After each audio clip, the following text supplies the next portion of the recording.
Pasukan Israel telah membunuh Direktur Operasi Polisi Pusat di Gaza, Fayek Al-Maboh. Menanggapi hal ini, gerakan Hamas Palestina menyebut Israel sebagai pengecut.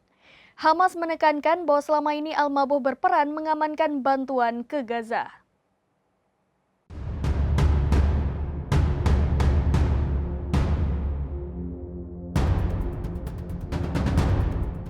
Pasukan Israel telah membunuh Direktur Operasi Polisi Pusat di Gaza, Fayek Al-Maboh. Menanggapi hal ini, gerakan Hamas Palestina menyebut Israel sebagai pengecut. Dilansir dari Al-Mayadin, Hamas menekankan bahwa Al-Maboh juga berupaya mengamankan kedatangan bantuan ke Gaza. Menurutnya, pembunuhan ini bertujuan untuk mencegah pengiriman bantuan yang aman kepada para korban perang. Hamas kemudian mengecam keras tindakan pasukan Israel yang membunuh Al-Maboh.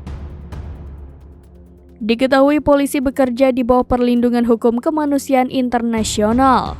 Pembunuhan terhadap polisi dianggap sebagai upaya untuk merusak keamanan dan memperpanjang konflik di Gaza.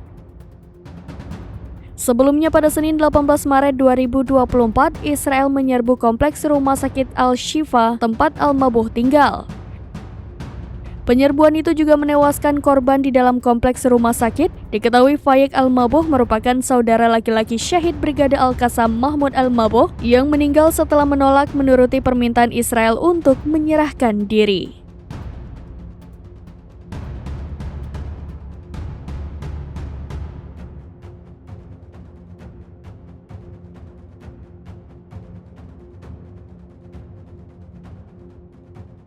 Download Tribun X sekarang, menghadirkan lokal menjadi Indonesia.